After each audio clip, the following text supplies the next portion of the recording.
Bismillahirrahmanirrahim. Baik, kita masuk ke fadilah tadi yang terakhir, yang ke-8 yang saya sebutkan adalah bulan penerimaan doa. Doa teman-teman sekalian adalah senjata kita ya, dan doa itu inti daripada ibadah. Kita sudah dituntun dalam Islam, keluar rumah ada doa, mau makan ada doa, masuk rumah ada doa, pakai baju ada doa, buka baju ada doa, masuk kamar mandi ada doa, pulang mandi ada doa, mau tidur ada doa, bangun tidur ada doa, hubungan biologis semua istri ada doa, semua ada doa. Apa doa itu? Kita selalu melapor atau melibatkan sang pencipta Allah dengan kita dalam perbuatan-perbuatan, dan ini dianjurkan. Tentu semua orang berharap doanya diterima. Kalau doa ini teman-teman seperti sebuah jalur hotline. Kalau antum lagi kerja di satu perusahaan, pimpinan perusahaan kasih ini ya, jalur hotline, nomor khusus kamu pakai, ada apa-apa telepon saya, jam berapa saja semua kebutuhanmu saya akan penuhi. Tentu kita akan bangga. Sebenarnya doa seperti itu, tinggal angkat tangan ke langit, puji Allah, salawat kepada Nabi Muhammad SAW, sampaikan hajat. Tidak pakai operator, nggak pakai proposal, nggak pakai nunggu, langsung saja, gitu kan. Cuma memang proses-prosesnya ada.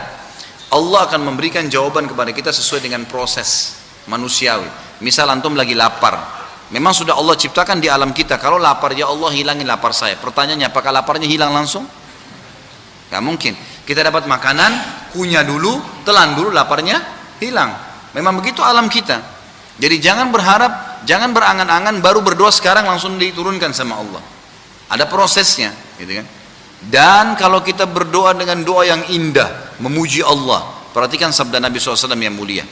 Kata beliau SAW, kalau Allah mendengar doa yang indah dari seorang hamba, Allah sengaja menerlambatkan jawabannya agar hamba tersebut tetap dalam doanya.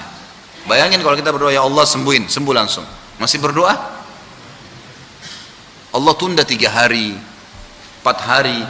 Kalau kita tahu pahalanya itu hari kiamat, kita bersyukur sama Allah. Ya Allah syukur, kenapa kau tunda sampai 3 hari? Kenapa tunda sampai seminggu? Kenapa tunda sampai setahun? Gitu kan? Karena ternyata ada yang Allah ingin berikan di situ. Ada juga hadis riwayat Muslim berbunyi, tidak ada seorang Muslim di muka bumi berdoa kecuali diijabah sama Allah. Asal dia Muslim dan dia tidak minta yang haram, makanan minumannya juga tidak ada yang haram, insya Allah, dan ikhlas kepada Allah, dikabulkan. Tidak ada seorang Muslim berdoa kecuali diijabah. Hanya saja melalui 3 proses. Diberikan langsung pada saat itu, ya Allah sembuhin, Allah mudahin, dapat dokter yang cocok, resepnya diminum sembuh, berapa hari kemudian sesuai dengan dosis sembuh. Atau Allah menghilangkan kesusahan yang akan menimpa dia, atau Allah simpankan dalam bentuk pahala yang dia panen pada hari kiamat. Sampai dalam sebuah athar yang lain disebutkan bahwasanya nanti akan ada hamba-hamba Allah hari kiamat diberikan pahala bergunung-gunung, sampai mereka kaget. Mereka mengatakan kepada para malaikat, kata Nabi SAW, mereka bilang, pahala dari mana ini? Kami nggak tahu, kami pernah buat amal apa nih? Kata para malaikat, ini adalah doa-doa kalian yang belum kalian dapatkan jawabannya di dunia, disimpankan pada hari kiamat. Kata Nabi SAW, maka semuanya mereka berharap doa-doanya semuanya di dunia tidak dikasih, di akhirat diambil dalam bentuk pahala. Jadi nggak ada yang sia-sia. Lalu kenapa tidak berdoa? Untuk lebih jauh tentu teman-teman bisa baca atau dengarin ceramah saya di YouTube, dahsyatnya doa. Panjang lebar saya ceritakan tentang masalah doa dengan contoh-contohnya. Intinya Ramadan diijabah doa. Kata Nabi SAW, Ramadan bulan Allah menerima doa-doa. Yang ke-9 teman-teman, bulan peningkatan SDM Muslim, kualitas ibadah. Di Ramadan kita jadi lebih baik, orang semua berdiri lebih baik, otomatis kita juga harusnya berbuah, gitu kan? Kalau Ramadan saja kita nggak jadi lebih baik, kira-kira kapan kita mau baik nih? Nah, kalau Ramadan saja orang semua puasa, kita nggak puasa, kapan kita mau puasa? Kalau Ramadan saja orang semua sholat tarawih, kita nggak sholat tarawih, gitu, lalu kapan kita akan sholat tarawih? Gitu. Jadi harusnya kita faham masalah ini, bahwasanya kita harus faham ini peningkatan skill ibadah supaya lebih bagus dari sebelumnya, gitu kan? Lebih bagus kualitasnya, lebih lama ibadahnya, lebih besar sedekahnya dan seterusnya. Di sini masuk contoh-contoh banyak sekali tentunya teman-teman sekalian di poin yang ke-9 ini, seperti misalnya masalah sholat malam, sholat tarawih. Sholat tarawih ini teman-teman sekalian, sholat tarawih, qiyamul lail, qiyam Ramadan, tahajud, sama saja ini. Cuma beda istilah. Kalau di luar Ramadan dikatakan tahajud atau qiyamul lail. Kalau di Ramadan dikatakan tarawih atau qiyam Ramadan. Kenapa dibahasakan tarawih? Tarawih ini artinya orang santai. Kenapa? Karena habis sholat ba'diyah isya, kita sudah boleh sholat malam. Di hari-hari di luar Ramadan kan kita dianjurkan di akhir malam, sepertiga malam, lebih afdal kalau tidur dulu. Kalau Ramadan tidak, malah disuruh di awal malam. Nabi SAW contohkan di awal malam, gitu kan? Para sahabat khulafaur rasyidin melakukannya di awal malam. Maka kita disuruh, makanya tarawih dikatakan orang lebih santai. Jadi dia malam tidak terlalu letih, gitu kan? Seperti itulah. Ini diantaranya. Kita teman-teman sekalian disuruh tarawih untuk meningkatkan skill ibadah kita. Di sini teman-teman sekalian, kalau kita melakukan sholat malam atau sholat tarawih ini dengan keimanan dan mengharapkan pahalanya, masuk dalam hadis Nabi SAW juga, riwayat Bukhari Muslim. Man qama ramadhana imanan wa ihtisaban ghufira ma taqaddama min dhanbi. Siapa yang mendirikan malam tarawih, malam sholat malam itu dengan keimanan dan mengharapkan pahalanya, maka diampuni dosa yang telah lalu. Dan bulan Ramadan ini bulan sholat tarawih teman-teman. Kata ulama, ya, saya pun sangat setuju dengan pendapat ini, luar biasa. Kata hikmah, gitu kan?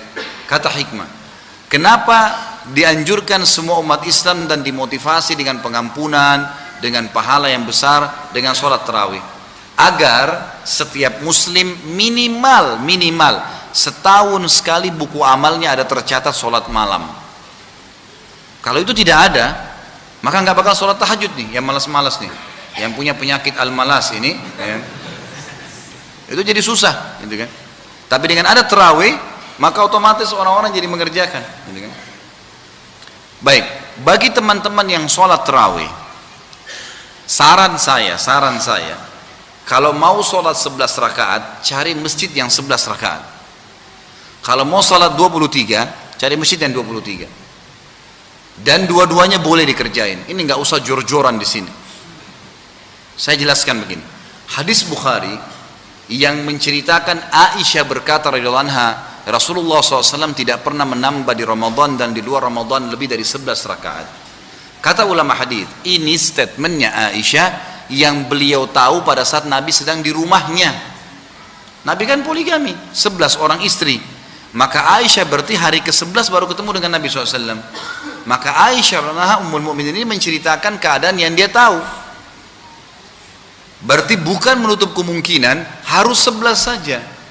Karena Umar bin Khattab orang yang paling tegas dengan bid'ah, gitu kan? Gak mungkin Umar lakukan. Tapi ternyata di zaman khilafahnya beliau dilihat sahabat pada berserakan di sana sini, sholat sendiri-sendiri, dikumpulin sholat 23. Kata ulama hadis, bukan mustahil Umar juga mendengar dari Hafsah, juga istri Nabi, anaknya dia. Dan minimal Umar berpegang pada hadis Bukhari yang lain, qiyamul lail mathna. Sholat malam 2 rakaat, tidak ada batasnya. Bebas. Makanya ulama-ulama di Saudi sepakat, Masjid Haram Mekah dan Nabawi semuanya 23. Yang mau 11 silakan, yang mau 23 silakan. Sunnah, bebas. Nggak usah saling menyalahkan nih. Jadi kan? Karena jelas-jelas dalilnya sudah ada. Dan cukuplah sabda Nabi SAW hadis Irbad, alaikum bisunnati wa sunnatul khulafaur rasyidin mahdiyyin min ba'di addu alaihi bin nawajid, al-ayah. Berpeganglah pada sunnahku dan sunnah khulafaur rasyidin setelahku, termasuk Umar bin Khattab, gitu kan? Khulafaur rasyidin, pegang teguh pada keduanya, sunnahku dan sunnah khulafaur rasyidin, walaupun dengan gigi geraham kalian. Baik, kenapa tadi Ustadz mengatakan kalau 11 cari masjid 11, kalau 23 cari 23? Kan ada hadis sendiri. Hadis ini dihasankan oleh Imam Tirmidzi. Beliau mengatakan, Nabi SAW bersabda, siapa yang sholat malam Ramadan tarawih ini sampai imamnya bubar, selesai sholat witir, kalau dia sholat sampai selesai imamnya, dicatatkan baginya pahala ibadah sholat malam semalam suntuk, seperti dari habis isya sampai subuh nggak berhenti sholat, salam berdiri, dikasih pahala itu. Syaratnya hanya satu, sholat sampai imam bubar. Berarti ada hubungan dengan sholat bubar ini kan? Cari masjid yang 11 supaya antum bubar bersama imam. Artinya dia udah nggak sholat lagi. 23. Walaupun boleh ya, bukan tidak boleh. Kalau kita memang cuma mau 11 boleh. Tapi kehilangan sayang pahala semalam suntuk ini. Masuk di dalamnya teman-teman sekalian adalah i'tikaf, peningkatan skill ibadah. I'tikaf itu teman-teman membiasakan diri, mengikat diri di masjid. Misal banyak hadis Nabi misal mengatakan, di antara sabda Nabi SAW hadis sahih ini diriwayatkan Hakim dan yang lainnya, siapa yang menjaga 40 hari takbiratul ihram pertama, imam Allah Akbar, dia Allah Akbar di belakangnya 40 hari, maka akan dijamin baginya selamat dari sifat kemunafikan. Nggak akan pernah dusta seumur hidup, nggak akan pernah mengingkari janji, nggak akan pernah khianati amanat. Sampai ada seorang syekh pernah di Saudi dilamar anaknya oleh seorang laki-laki. Dia tahu laki-laki ini rupanya belum sholat, kelihatan dari penampilannya kayak masih orang awam nih. Kata syekhnya, ini perilaku beliau ya, beliau mengatakan, saya terima lamaranmu tapi dengan syarat, kebetulan dia jadi imam di masjid, saya mau lihat kau 5 waktu sholat 40 hari di masjid, setelah itu saya terima lamaran kamu. Anak muda ini karena memang mau nikah sama anaknya syekh gitu kan, dia datang, syekh masuk sudah ada di masjid dia, imam Allah Akbar, dia juga Allah Akbar 40 hari. Setelah 40 hari kata syekh, saya terima lamaranmu. Kata anak muda ini diceritakan, subhanallah, setelah 40 hari rasanya berat kalau saya nggak sholat, padahal dulu saya sholat 40 hari ini karena syekh gitu. Bukan karena Allah nih, tapi itu training ini membuat dia jadi suka, sulit dia tinggalin sholat itu. Dia bilang sudah berat saya tinggalin, sudah nyaman rasanya, karena sudah menjadi sebuah tradisi. Agama ini harus ditradisikan, jangan tradisi diagamakan. Jelas? Alhamdulillah. Penting itu. Bangun tidur, makan, minum, pakai baju, menikah, semua agama, tradisikan agama itu, tarik semuanya. Jangan tradisi diagamakan. Susah. Hanya agama kita tinggalin gara-gara tradisi kita gitu. Baik. Jadi ini teman-teman sekalian peningkatan skill. Nah, i'tikaf ini dianjurkan di 10 akhir Ramadan, dan tujuan utamanya kata ulama adalah melatih seorang muslim terikat untuk sholat di awal waktu. Itu tujuan utama sebenarnya. Karena adanya pun Lailatul Qadar di 10 akhir Ramadan yang dianjurkan oleh Nabi SAW adalah hadis Bukhari Muslim, man qama Lailatul Qadri imanan wahtisaba ghufira ma taqaddama min dzambi. Siapa yang mendirikan malam Lailatul Qadar dengan keimanan dan mengharapkan pahalanya, diampuni dosanya yang lalu. Di Lailatul Qadar disuruh sholat kita, berarti memang sholat yang jadi target tuh dalam i'tikaf. Nah, i'tikaf ini teman-teman kita cuma duduk di masjid kan. Bagi teman-teman di Indonesia mungkin karena masih bekerja tentunya, maka saya sarankan teman-teman bisa ngajak keluarga kalau lagi di Jakarta, dan di hari libur misalnya Jumat malam, Sabtu malam ya gitu. Kalau yang saya lakukan kadang-kadang dengan adanya padat program, kadang-kadang ceramah, saya tidak bisa ikat diri di masjid sampai 10 hari. Maka yang saya lakukan, saya ajak istri saya sama anak-anak naik mobil ke masjid terdekat yang besar, Masjid Jami'. Kami buka puasa di masjid itu, istri saya kadang-kadang siapin makanan, kemudian kami tunggu sampai Isya, sholat tarawih, habis tarawih duduk niat i'tikaf sampai ada sholat malamnya, nanti sholat sahur, sholat subuh, habis subuh baru pulang.